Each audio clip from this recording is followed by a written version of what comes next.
안녕하세요. 오늘은 내가 춤추면 코끼리도 춤춘다 본문 내용으로 들어갈 건데요. 크게 5개의 파트로 나눠져 있어요. 1. 운은 움직이는 과학이다. 2. 불을 부르는 운의 법칙. 3. 진정한 나를 찾아라. 4. 당신은 운이 좋은 사람이다. 5. 행운과 재운을 키우는 7가지 기술. 오늘은 1번 운은 움직이는 과학이다를 발췌해서 읽어드릴게요. 운명은 무의식이 결정하는 삶의 방향이다. 내 행운의 금고를 열어보자. 엄청나게 많은 사람들이 깊이 있는 생각을 할 수 있는 무한한 가능성을 가지고 있다. 그러나 사람들은 대부분 이런 가능성을 현실화할 수 있는 적절한 환경을 갖추지 못하기 때문에 엄청난 능력을 가지고 있다는 사실을 알지 못한 채 죽는다. 백만장자로 태어나서는 거지로 일생을 살다가 죽는 것이다. 꿈의 세계적인 권위자로 알려진 스티븐 라버지가 한 말이다. 그렇다. 누구나 자신에게 주어진 행운의 금고가 있다. 그 안에는 무한한 잠재력이라는 금은 보화가 가득하다. 하지만 보통 사람들은 그 행운의 금고에 금은 보화가 가득하다는 사실조차 일생 동안 모른 채 지낸다. 행운의 금고가 있다는 사실을 모르니까 열어볼 생각을 못하는 것도 어쩌면 당연하다. 또 단 한 번도 내 금고를 열어보지 못했기 때문에 어쩌다가 다른 사람이 자신의 금고를 열어 많은 금은 보화를 가지는 것을 보면 그저 부러워할 뿐이다. 자기에게 주어진 행운의 금고를 열지 못하면 금은 보화는 무용지물이다. 우리 주변에는 자신의 금고를 사용할 줄 몰라 품고만 있는 사람들이 너무 많다. 더욱이 자신에게 백만장자의 운이 있다는 사실을 끝내 모른 채 살아간다. 당신에게 주어진 행운의 금고를 열어보고 싶지 않은가? 나의 금고를 찾아내기 위해 지금 당신이 해야 할 일은 무엇일까? 나의 여러 가지 모습 가운데 가장 강한 모습을 찾는 것이다. 우선 여기서 나의 모습이라는 말은 다른 사람에게 비친 허상이 아니라 내 안의 실상을 의미하는 것으로 받아들이자. 그 다음으로는 자신에게 드리워진 긍정적인 면과 부정적인 면을 모두 인정해야 한다. 부정적인 면은 내가 가진 장점의 뒷면이기 때문이다. 따라서 자신이 가진 불만이나 약점도 거꾸로 바라보면 장점이 된다. 그렇게 시선을 바꾸면 자기 안에 긍정적인 에너지가 가득 채워진다. 우리 의식과 무의식이라는 기억 창고에 긍정적인 경험과 결과를 차곡차곡 쌓아두는 것이야말로 행운을 불러들이는데 꼭 필요한 일이기 때문이다. 운명의 과학적인 법칙. 무의식을 의식화하지 않으면 무의식이 우리 삶의 방향을 결정하게 되는데 우리는 바로 이런 것을 두고 운명이라고 부른다. 스위스가 낳은 세계적인 심리학자 칼 융이 한 말이다. 칼 융은 무의식이 정하는 삶의 방향이 운명이다라는 표현으로 우리 안에 운명이 들어있음을 강조했다. 여기서 운명이라는 말은 인간이 갖고 있는 무의식적인 경향이나 에너지를 의미하고 내가 미처 인식하지 못한 내 안의 사고 패턴이 운명을 만든다는 것으로 해석할 수 있겠다. 우리의 의식과 무의식에는 무한한 에너지가 잠재되어 있다. 이것은 우리가 삶을 살아가는데 커다란 에너지로 작용한다. 내 안에 자신의 미래를 창조하고 움직이는 씨앗을 가지고 있다는 뜻이다. 그래서 내가 하는 말, 내가 하는 생각, 내가 하는 행동이 100% 모두 내게로 다시 돌아온다. 즉, 인생은 의식적이건 무의식적이건 자신이 원하는 대로 살게 되고 꿈꾸는 대로 이루어지는 것이다. 세상 만사가 때로는 우리가 원하는 대로, 때로는 그 반대 방향으로 흘러간다. 우리 삶이 어느 쪽으로 흘러가든지 우연이라고 생각하지 말자. 내 말과 생각이 때로는 행운을, 때로는 불운을 불러들이기 때문이다. 그것은 운명의 과학적인 법칙에 따라 주어지는 것이며 그것을 불러온 것도 당신이다. 들판에 흩어진 모든 꽃씨가 다 화려한 꽃을 피우는 것은 아니다.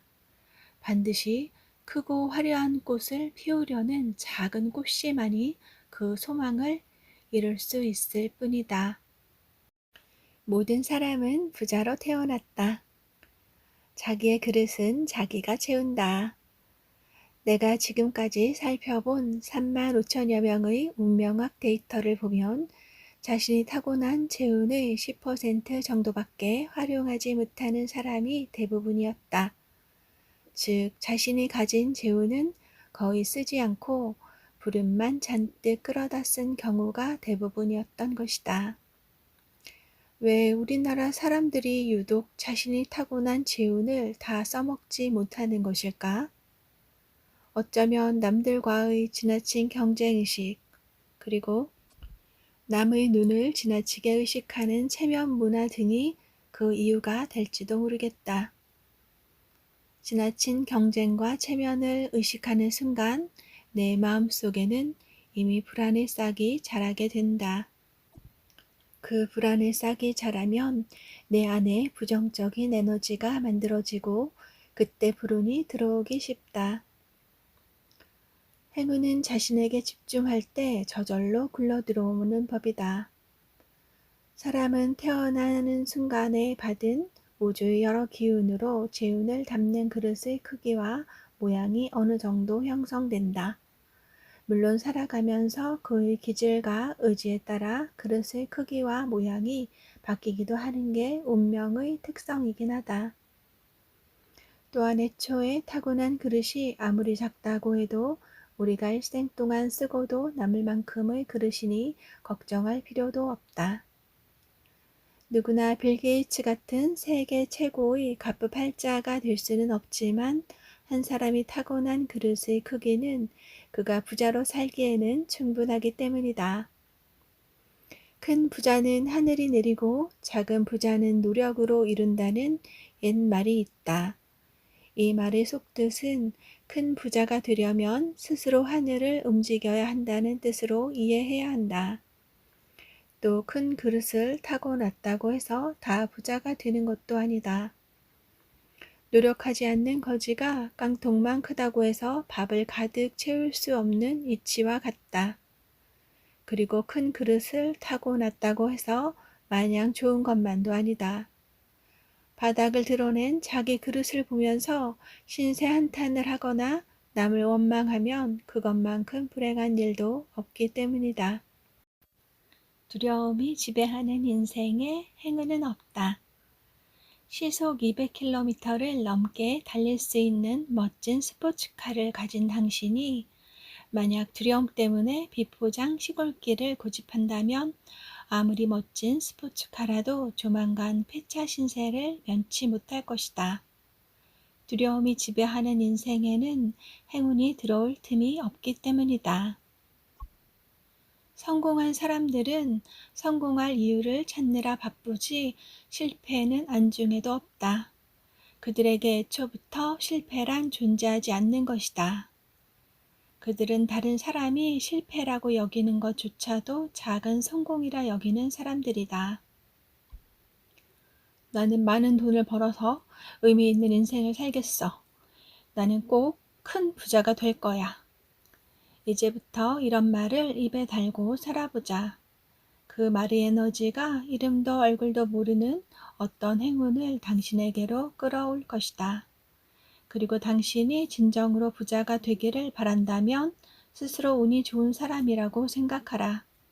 말이 씨가 되듯이 생각도 씨가 되는 법이다. 어떤 일을 할 때 동기가 된 감정이 그 일의 운명을 결정짓는 중요한 요소가 된다는 사실을 반드시 명심하자. 운은 움직이는 것이다. 운을 믿어? 차라리 하늘에서 별을 따지. 간절하게 소망하면 이루어진다는 말은 식상할 만큼 인구에 해자되는 말이다. 마치 사랑한다는 말에 너무 식상해서 아무런 감동이 없는 것처럼 말이다.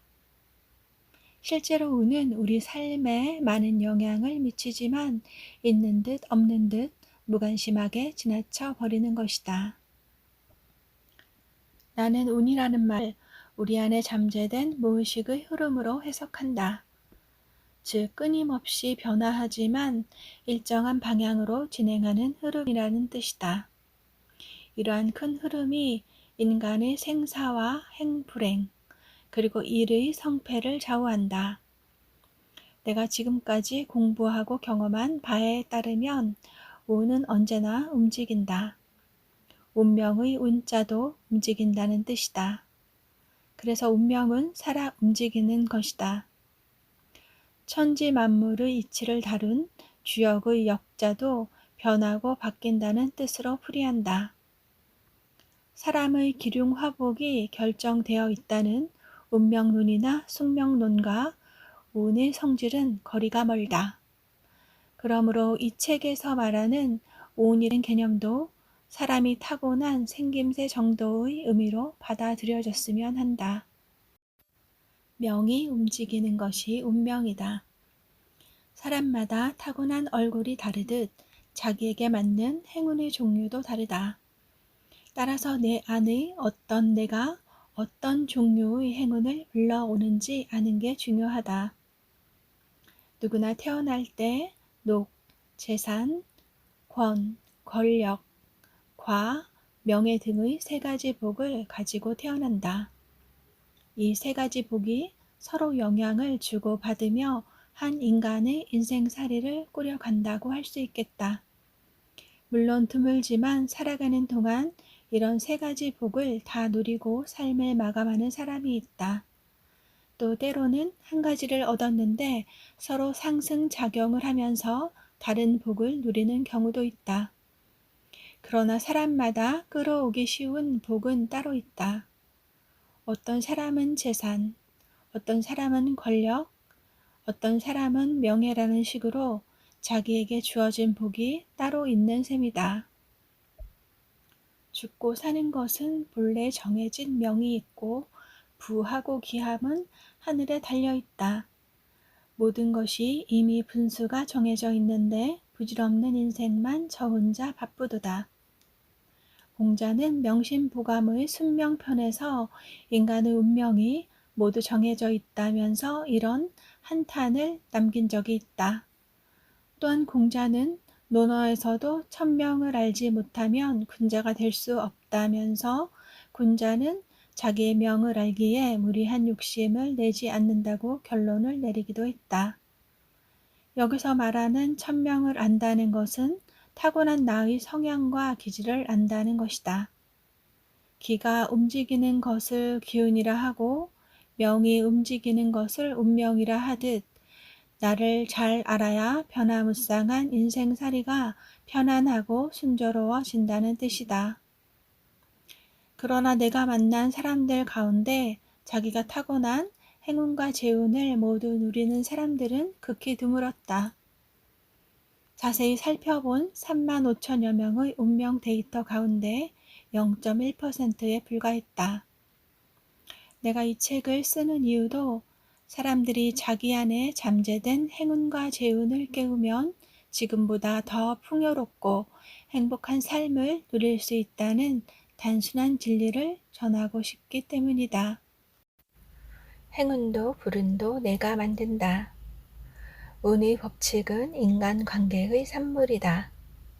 기륭화복을 불러들이는 것은 다름 아닌 자기 자신이다. 행운도 불운도 자신이 만드는 것이다. 세상에 우연이라는 것은 없다. 내 생각과 내가 하는 말 모두가 나의 운명을 결정하고 나의 행운을 부르는 힘이 되기 때문이다. 잘 되면 내 탓이요, 못 되면 남 탓인가? 이런 생각으로는 행운을 제대로 지배할 수가 없다. 잘 되어도 내 탓, 못 되어도 내 탓이어야 한다. 행운과 불운이 모두 내게서 비롯된 것이기 때문이다. 그런데 행운을 넘어 횡재처럼 밀려오거나 아니면 불운이 소나기처럼 한꺼번에 쏟아지는 경우도 종종 있다. 이것은 무엇을 의미하는가? 이때는 자신의 운이 바뀌고 있다는 걸 감지해야 한다. 예를 들면 친구의 손에 이끌려 동창회에 참석했다가 10년 넘게 연락도 없었던 친구를 만나 비즈니스 거래를 하면서 큰 돈을 벌 기회가 생길 수 있다. 반대로 복권 당첨이 오히려 집안의 분란과 경제적 파탄으로 귀결되기도 한다. 이처럼 불운이 행운으로, 행운이 불운으로 뒤바뀌기도 하는 것이다. 이런 모든 일을 내가 만들어내는 것이기 때문에 행운과 불운도 그 인과 관계를 살피면서 좋은 방향으로 이끌어 나가는 게 중요하다. 행운은 늘 제 시간에 맞추어 온다. 우리에게 행운과 불운이 생기는 이유는 내 안에 여러 가지 모습이 존재하기 때문이다. 언제나 감사하고 일을 즐길 때는 좋은 운이 지속되고 불안에 휩싸이거나 질투와 나태함에 무릎을 꿇게 되면 자연히 불운을 불러들이게 된다. 우리에게는 다양한 감정, 의식과 무의식의 영역이 존재하고 그 감정의 파동에 맞는 운을 불러들인다.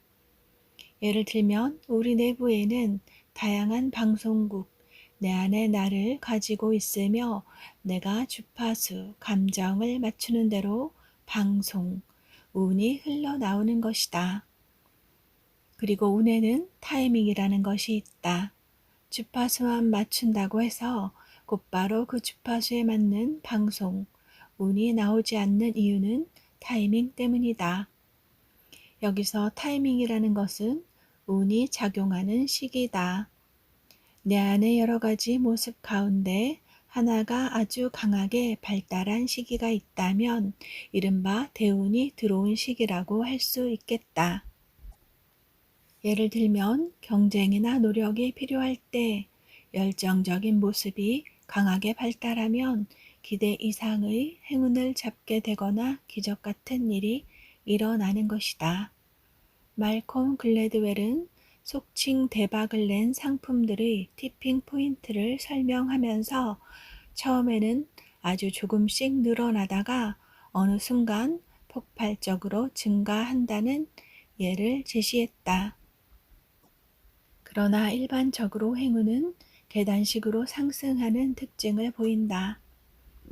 한번 올라간 다음 멈추고 다시 조금씩 오르는 성질을 가지고 있다는 의미이다.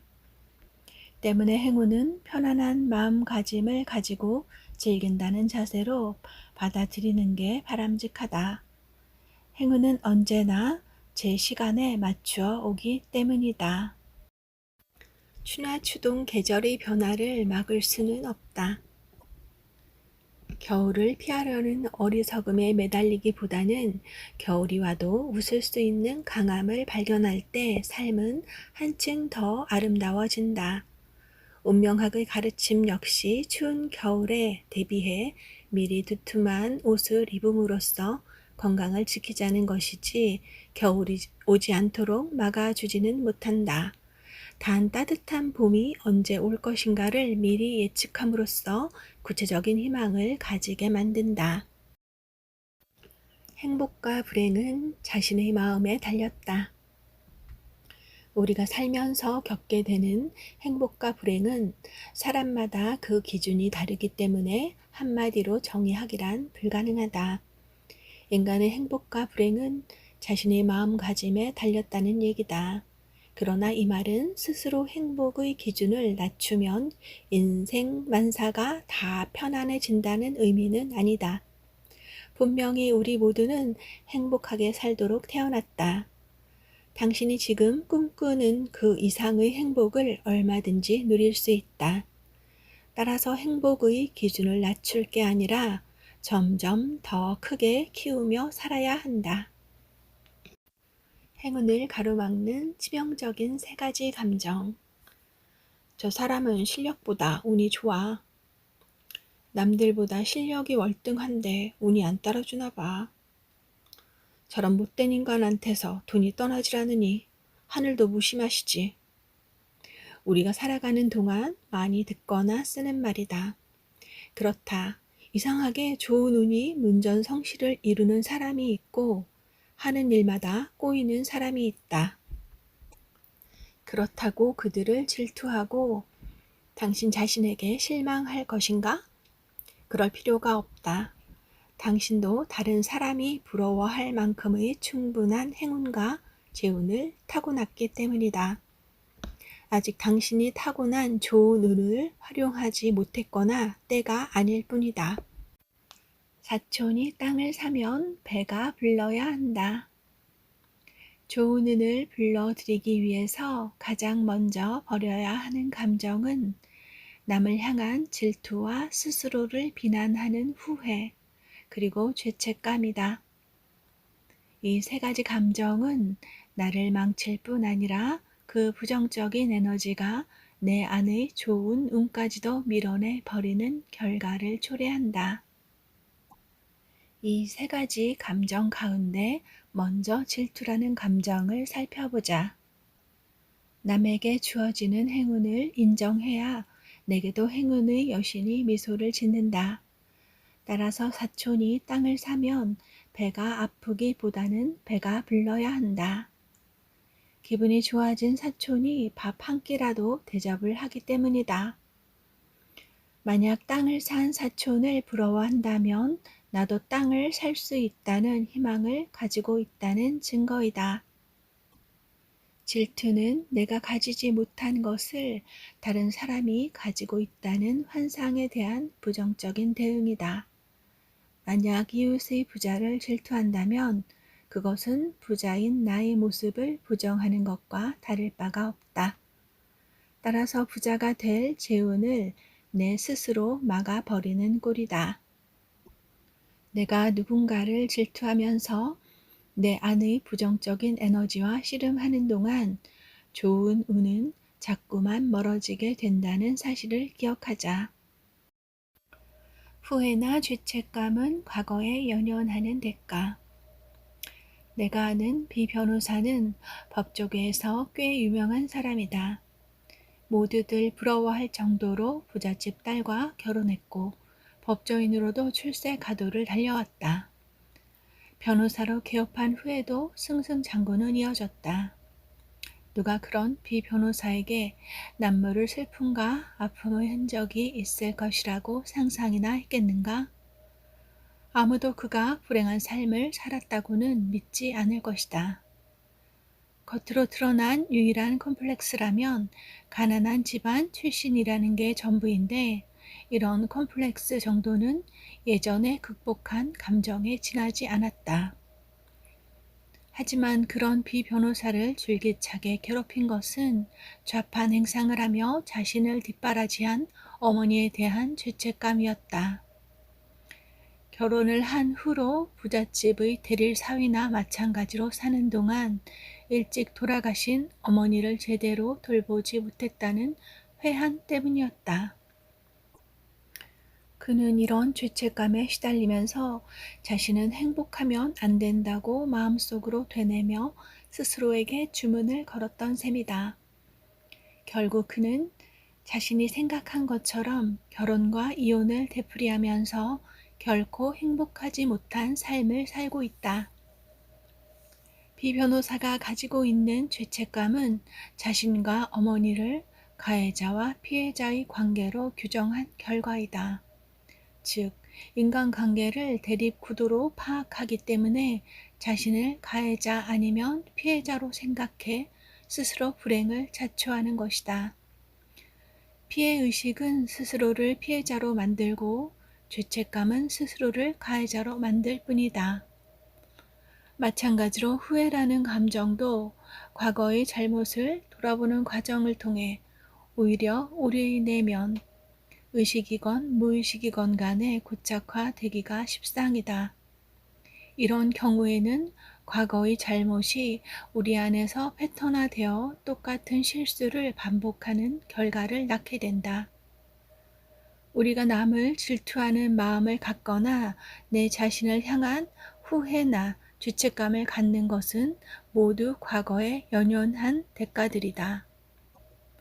중요한 사실은 이미 지나간 과거의 시간을 부여잡고 있는 동안 미래의 시간은 결코 오지 않는다는 것이다.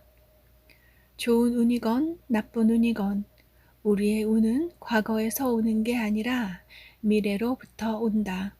그래서 언제나 지난날의 잘못까지도 긍정하는 자세로 오늘을 열심히 살아가면서 내일의 희망과 손을 잡는 게 중요하다.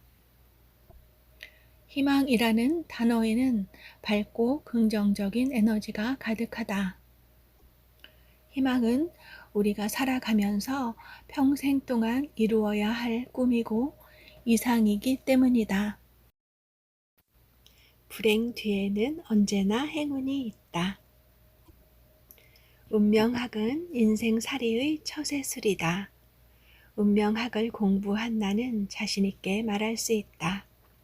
위기는 반전의 기회를 감추고 있으며 큰 불행은 그 이상의 행운이 뒤따라올 징조인지도 모른다고. 극한의 상황에서도 희망을 잃지 않으면 우주의 빅뱅처럼 행운이 대폭발을 할 때가 있다. 만약 갑자기 닥친 불행 앞에서 두려운 마음이 생기더라도 내 안의 자신을 믿고 미래를 긍정하는 모습이 존재한다면 불운이 행운으로 바뀌는 기적 같은 일이 일어나는 것이다. 당신에 대한 믿음이 우주를 움직이게 하며 행운은 당신이 간절하게 원하는 방향으로 움직인다는 사실을 믿어야 한다. 앞서 이야기했지만 인간의 운명은 움직이는 것이다. 변화무쌍한 우주처럼 말이다.